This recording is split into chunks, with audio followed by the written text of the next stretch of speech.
Таланттар раушан гүлі сияқты, жан-жағына жұпар шашады, көңіл ашады.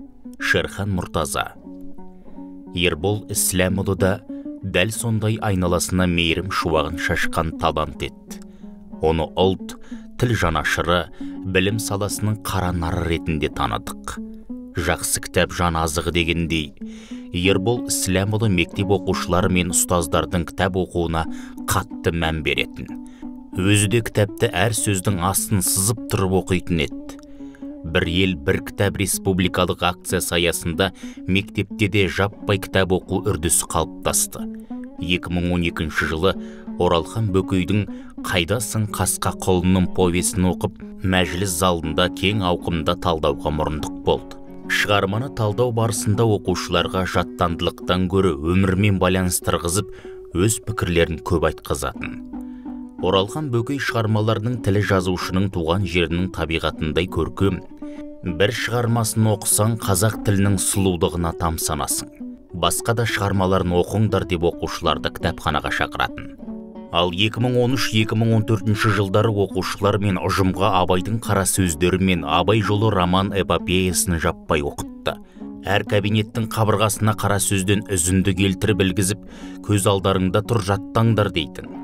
Бала Абай және мен, Абайдың анасы мен әжесі, Абай мен Ерболдың достығы, Құнанбайдың тәрбиесі деген сияқты басқа да тақырыптарға бөліп, бүкіл мектеп оқушыларына талдататын. Абай деген алып теңіз ғой, мен оның шетінен шөмішпен ғана алып іштім, теңіз сарқылама деген Мұхтар Әуезовтің сөзін мысалға келтіріп, Абайдың шығармаларынан нәр алу керек деп айтатын. 2015 жылы 8-11 сынып оқушыларына Ильяс Есенберлиннің «Көшпенділер» трилогиясының «Алмас қылыш», «Жанталас», «Қаһар» бөлімдерін жеке-жеке талдатты. Қазақ хандығының құрылғандығынан бастап, Абылай ханның арманына дейін оқушыға түсінікті тілмен жеткізді. Әрбір оқушының шығарманы қалай түсінгенін білгісі келіп, олардың әрқайсысын ерінбей тыңдады. Өз тарихыңды білу азаматтық парызың деген ұстаныммен тарихи шығарманы оқытты.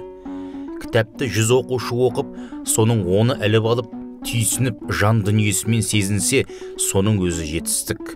Өйткені осы 10 оқушы қалғанына әсер етіп, бір-бірін оқытады. Ойлы болу керек, естілердің сөзін ескеріп жүру керек дейтін. Мұғалімдерге де үнемі оқып ізденісте жүру керектігін жиі айтатын.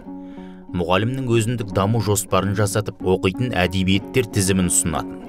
Ол тізімге міндетті түрде Абайдың қара сөздерін, Жүсіпбек Аймауытовтың психологиясын, мақалаларын, Мағжан Жұмабаевтың педагогикасын, Ахмет Байтұрсынұлының тіл құралын енгізетін.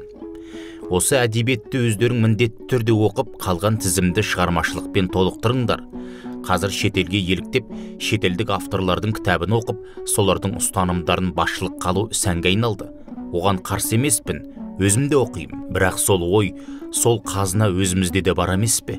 Абайды, Шәкәрімді, Мұхтар Әуезовті, Әлихан Бөкейханды, Ахмет Байтұрсынұлын, Жүсіпбек Аймауытовты, Мағжан Жұмабаевты, Сәкен Сейфуллинді және басқа да қазақ зиялыларын оқып та, соны санаға сіңіріп те біраз жерге баруға болады. Қазақ ойшылдарында бәрі тұнып тұр дейтін. Осы аталған жұмыс арқылы оқушыны да, мұғалімді де, ата-ананы да кітап оқуға шақырды. Ол мақсаты орындалды да. Мен басшымын деп шалқайып креслода отырғанын көрмедік.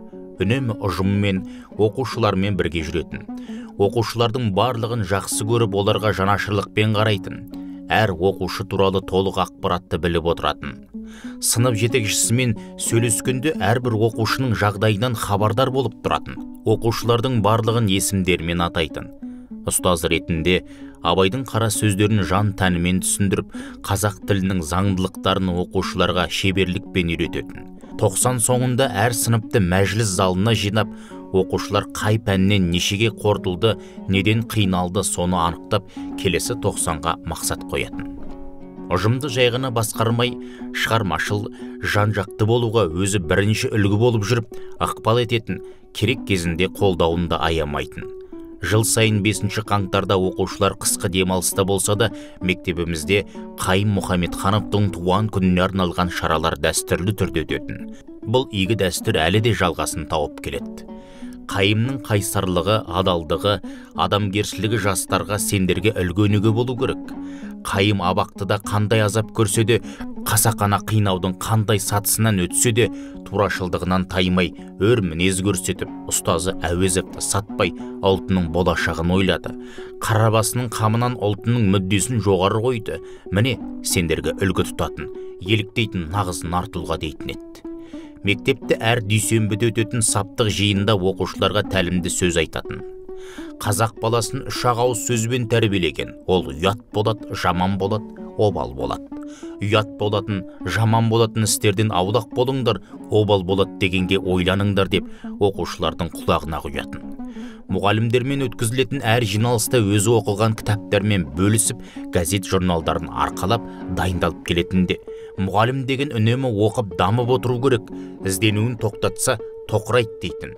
Әлкей Марғұлан мектебі бір белеске көтерілсе, оның артында Ербол Исләмұлы тұр.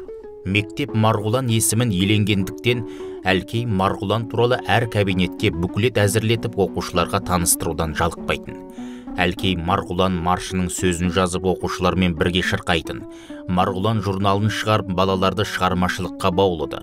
Мектепте Марғұлан олимпиадасын, Марғұлан оқуларын, ғылыми конференциялар өткізіп, қалалық республикалық деңгейде өтуіне атсалысты. 11 мамыр ғалымның туған күні мектебіміз үшін үлкен мереке саналып келеді. Кемеңгер басшы қандай ірі істерді атқарса да, оны ешқашан атақ абырой үшін жасамады.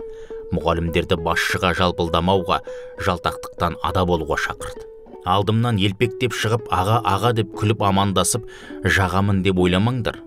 Сабағыңды дұрыс берсең, оқушың сені жақсы көріп, олардың ата-анасы сыйлап тұрса, соның маған жасаған құрметің деп білемін деуші еді.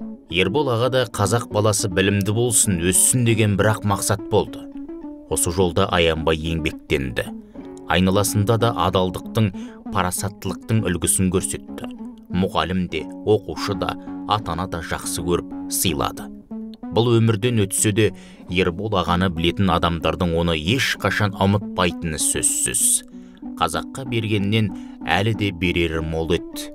Білім саласының қаранары, бастаған игі істер жалғасын табатынына сенімдіміз. Айнагүл Тасболатова, Әлкей Марғұлан атындағы нөмір 40 мектеп лицейінің қазақ тілі мен әдебиеті пәні мұғалімі. Оқыған Қуат Ахметжанов.